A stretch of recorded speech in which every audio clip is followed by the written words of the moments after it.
Good morning, and thank you for joining me on the Path to Liberty. This is the Fast Friday edition of the show for April 9th, 2021. And on this episode, I'm doing a very quick introductory overview of the 10th Amendment, why it exists, what it's all about, and then I've got a rapid-fire list of my top 10 favorite quotes from a bunch of different leading founders on the 10th Amendment and the principles behind it. I hope this quick and short episode will encourage you to check out a bunch of other episodes I've done on the 10th Amendment so you can learn about these principles in much more detail. But first of all, before getting to that, my name is Michael Bolden. We broadcast live every Monday, Wednesday, and Friday at 9:30 a.m. Pacific Time from here in my home office and studio in downtown Los Angeles for the 10th Amendment Center. Our show homepage has everything you need to follow this program, all the archives, all the different platforms we're on. We're on a bunch of video ones, and then we have audio-only podcast edition. I include show notes with links and references for you to learn more on each individual episode. And of course, you can find our membership program where you can put your financial faith behind our work for as little as $2 a month, and we make it go a long, long way in support of the Constitution and liberty. All that and more over at the show homepage. It's 10thamendmentcenter.com/path to liberty, all spelled out. 10thamendmentcenter.com/path to liberty. And I couldn't be more grateful for you spending some of your time with me today. Thank you so much for being here, whether this is your first episode or you've been here for every single one since day one.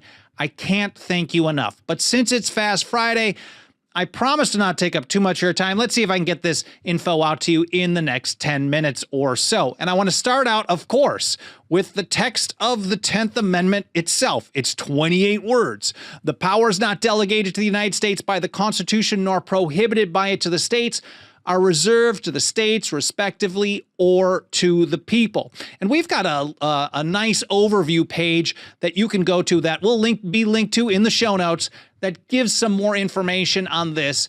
And I just want to sum it up like this. In legal terms, the 10th Amendment is what is known as a rule of construction. It doesn't add anything to the Constitution, nor does it take anything away, but it serves a very important function. It tells us how to read the document, interpret the rest of the text. Think of it like a lens through which we evaluate everything the federal government does. And going further, the 10th makes explicit two fundamental constitutional principles that are implicit in the document itself. And we'll get to some of this with the quotes from some of these leading founders in just a moment. One, the federal government, and they think this is pretty clear from the text of the 10th itself, the federal government is only authorized to exercise those powers delegated to it in the Constitution. And number two, the people of the several states retain the authority to exercise any power that is not delegated to the federal government, as long as the Constitution doesn't expressly prohibit it to the states as well.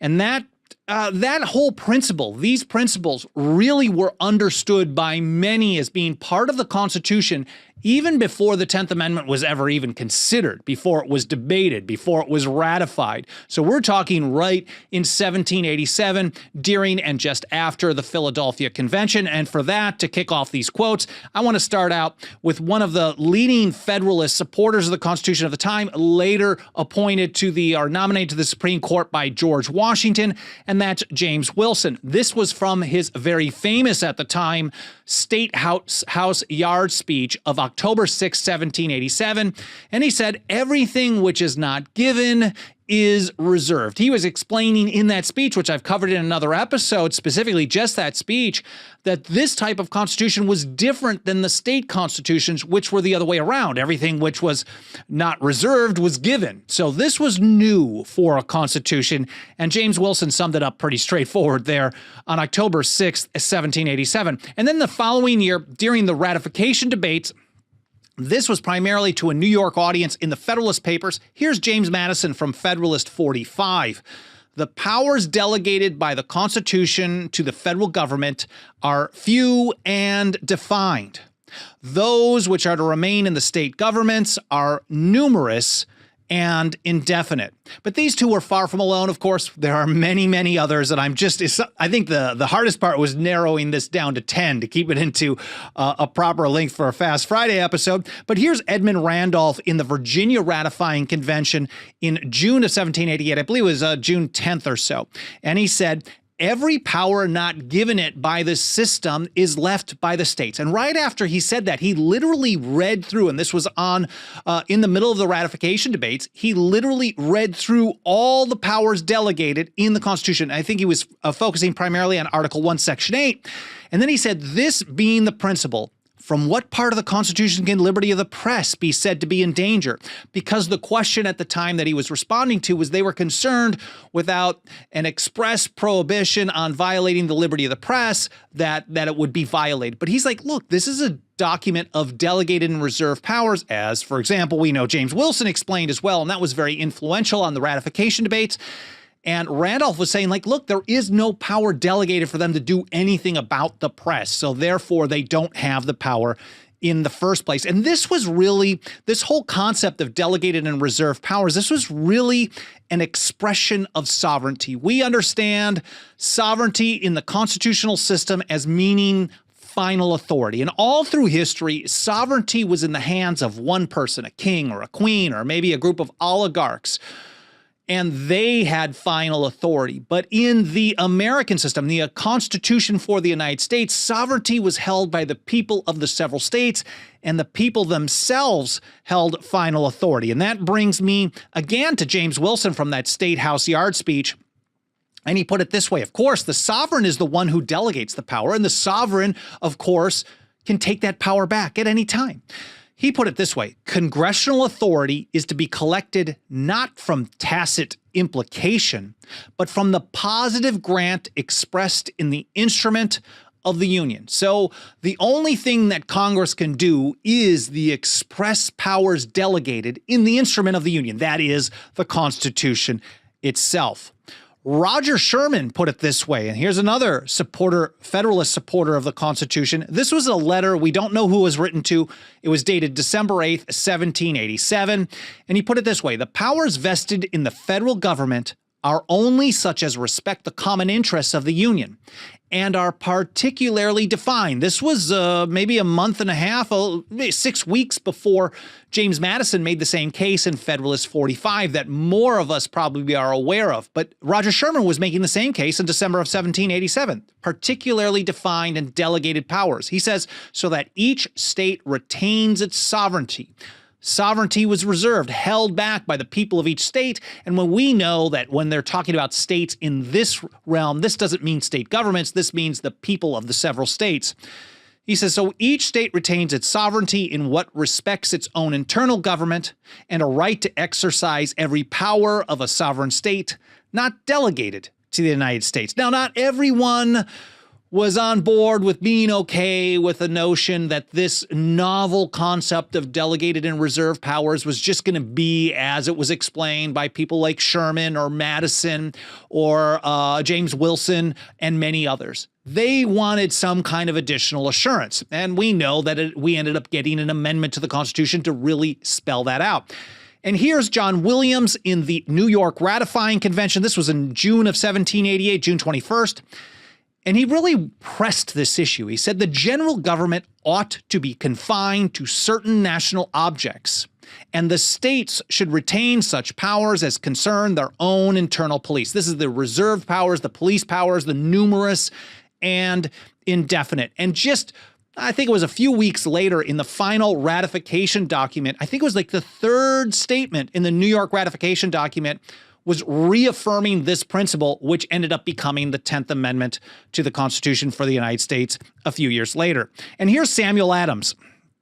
This was in August of 1789, August 24th, in a letter to Richard Henry Lee. We know that after the ratification went through, went through because there were guarantees that there were going to be new amendments. In Massachusetts, and I covered this in other episodes, in Massachusetts specifically, the number one recommended amendment is something that became pretty much the 10th Amendment. It was the same kind of a concept, delegated and reserved powers. So he was concerned about amendments not being ready to go. And he said to Richard Henry Henry Lee, his great friend down in Virginia. He says there is a distinction between the federal powers. He wanted the amendment to make sure that it was very clearly spelled out that there is a clear line in the sand, a distinction between the federal powers vested in Congress and the sovereign authority belonging to the several states.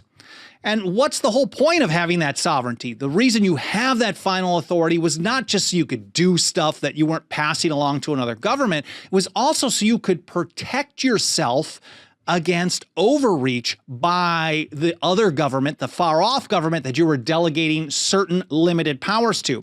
And John Hancock in the Massachusetts Ratifying Convention, I think it was literally the last day of the convention in February 6, 1788, he said the powers reserved by the people render them secure.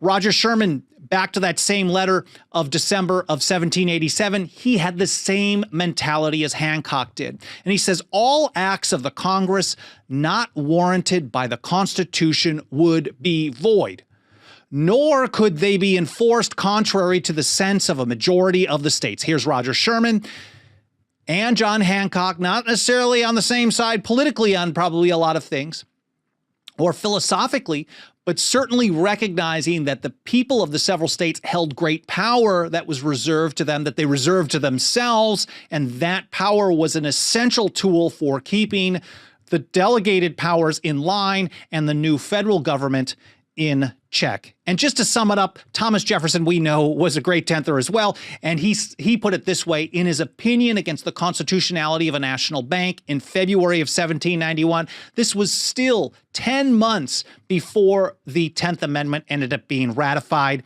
And he put it this way: I consider the foundation of the Constitution as laid on this ground, that all powers not delegated to the United States by the Constitution, nor prohibited by it to the states, are reserved to the states or to the people. And that's how Thomas Jefferson made his case against the national bank in 1791. And before we head out today, I hope you guys found this interesting. More importantly, I hope you found it interesting enough that you want to learn more about the ratification, the philosophy, the principles behind all of this. We do have this page that I've got pulled up on the screen, kind of an overview page where you can get a bunch of introductory information. And as you scroll down, you see some quotes. And then I've got a really long introduction episode on the 10th Amendment. And as you keep scrolling, there's more articles. And I've got, I think, 5 more episodes of this show that I've done on different aspects, important historical discussions about the 10th Amendment. I will, of course, link to that in the show notes over at 10thamendmentcenter.com/path to liberty. I really hope you enjoyed this episode. I hope you learned a little something. I hope you have a nice weekend planned ahead. I appreciate you being here. If you want to help us spread the word, you can do a few easy peasy things that'll trigger the algorithm of the platform you watch or listen on. That is, smash the like button, leave some comments, share a link, subscribe, get notifications, reviews on Apple Podcasts or anywhere else. That all helps us spread the word. And as I mentioned at the outset, if you are able to do so, please don't feel obligated if you're not. But if you're able to do so, our membership program starts out as little as $2 a month. That's over at 10thamendmentcenter.com/members. I'd be grateful for any consideration you can give to joining us if you haven't done so already. And I'm extremely grateful for those of you who have already joined us and put your financial faith behind our work. Again, I really appreciate you spending some time with me today. I hope you enjoyed this Fast Friday episode on the 10th Amendment. I hope you have a great weekend, and I'll see you next week here on the Path to Liberty.